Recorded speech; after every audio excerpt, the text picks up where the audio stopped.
কে হচ্ছেন বাংলাদেশের পরবর্তী রাষ্ট্রপতি? নিরঙ্কুশ সংখ্যাগরিষ্ঠতা নিয়ে সরকার গঠন করতে যাচ্ছে বাংলাদেশ জাতীয়তাবাদী দল বিএনপি। দলের হাইকমান্ড থেকে আগেই পরিষ্কার করা হয়েছে নতুন বাংলাদেশের হাল ধরবেন তারেক রহমান। কিন্তু পর্দার আড়ালে এখন সবচেয়ে বড় প্রশ্ন, কে হচ্ছেন বাংলাদেশের পরবর্তী রাষ্ট্রপতি? বঙ্গভবনের সিংহাসনে কে বসছেন তা নিয়ে রাজনৈতিক অঙ্গনে চলছে চুলচেরা বিশ্লেষণ। আলোচনার শুরুতেই যে নামটি সবচেয়ে জোরালো ভাবে আসছে তিনি হলেন বিএনপির স্থায়ী কমিটির সদস্য নজরুল ইসলাম খান। মজার ব্যাপার হলো, এবারের নির্বাচনে তিনি প্রতিদ্বন্দ্বিতা করেননি, কিন্তু বিএনপির নির্বাচন পরিচালনা কমিটির চেয়ারম্যান হিসেবে গুরুত্বপূর্ণ ভূমিকা পালন করেছেন। তার দীর্ঘ রাজনৈতিক জীবনে তিনি কোনোদিন কোনো মন্ত্রণালয়ের দায়িত্ব পালন করেননি। তবে জিয়ার আদর্শের রাজনীতিতে তার চেয়ে বিশ্বস্ত মুখ খুব কমই আছে। তিনি কুয়েতে বাংলাদেশের রাষ্ট্রদূত হিসেবে অত্যন্ত দক্ষতার সাথে দায়িত্ব পালন করেছেন। একসময় রাজনৈতিক বিশ্লেষকরা বলছেন, নজরুল ইসলাম খানকে রাষ্ট্রপতি করার পেছনে বড় কারণ হতে পারে বিশ্বস্ততার পুরস্কার। বিএনপি যখন কঠিন সময় পার করেছে তখন এই প্রবীণ নেতা দলের স্তম্ভ হয়ে দাঁড়িয়েছিলেন। তার এই দীর্ঘ অভিজ্ঞতা ও দলের ভেতর সর্বজন গ্রহণযোগ্যতা তাকে রাষ্ট্রপতি পদের দৌড়ে অনেকখানি এগিয়ে রাখছে। জিয়া পরিবারের বিশ্বস্ত এই মানুষটিকে রাষ্ট্রপ্রধানের চেয়ারে বসিয়ে বিএনপি তাদের অভিজ্ঞতার ভারসাম্য রক্ষা করতে চায়। কিন্তু মুদ্রার উল্টো পিঠও আছে। রাজনৈতিক অঙ্গনে জোর গুঞ্জন, ডক্টর মোহাম্মদ ইউনূস ক্ষমতা ছাড়ছেন না। প্রশ্ন উঠেছে, জুলাই সনদে রাষ্ট্রপতির ক্ষমতা বাড়ানো কি তাহলে কোনো বিশেষ পরিকল্পনার অংশ? আপনারা জানেন, ডক্টর ইউনূস আন্তর্জাতিকভাবে মোটামুটি একজন পরিচিত মানুষ। বিগত বেশ কয়েকটি নির্বাচনে একটা গুঞ্জন ছিল যে বিএনপি যদি কখনো ক্ষমতায় আসে তখন বিএনপি তাদের রাষ্ট্রপতি হিসেবে বেছে নেবেন ডক্টর ইউনূসকে।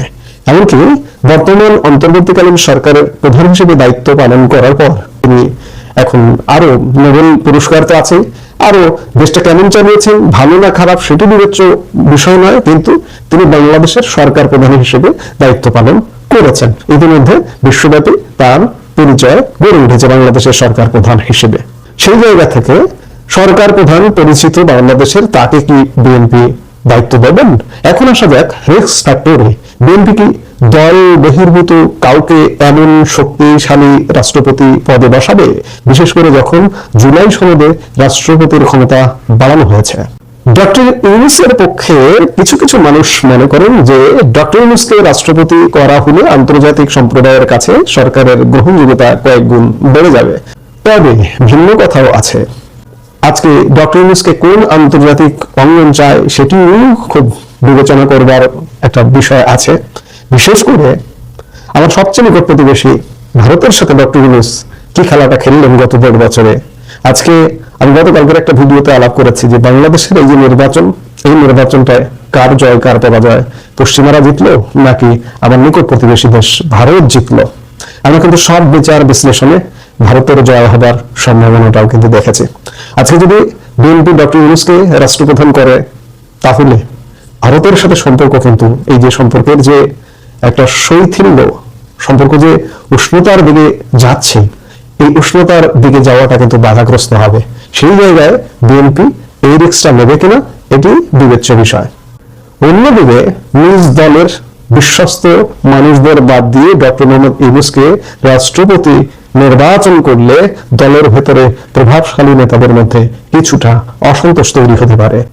সার্বিক বিচার বিশ্লেষণ করে যদি দেখা যায় যে ডক্টর ইউনূসকে রাষ্ট্রপতি করবার মতো এই ক্যালকুলেটেড রিস্ক কি বিএনপি নেবে, এটাই এখন দেখার বিষয়। আবার অন্যদিকে বলতে হয় যে যদি জামাত আজকে সরকারে যেত বা সরকার গঠন করতো, তাহলে আপনি মোটামুটি নিশ্চয়তা দিয়ে বুঝতে পারতেন যে জামাতের রাষ্ট্রপতি হচ্ছে ডক্টর ইউনূস। কিন্তু সত্যিকার অর্থে আমার মতামত যদি বলেন যে বিএনপি ডক্টর ইউনূসকে রাষ্ট্রপতি বানাবে না।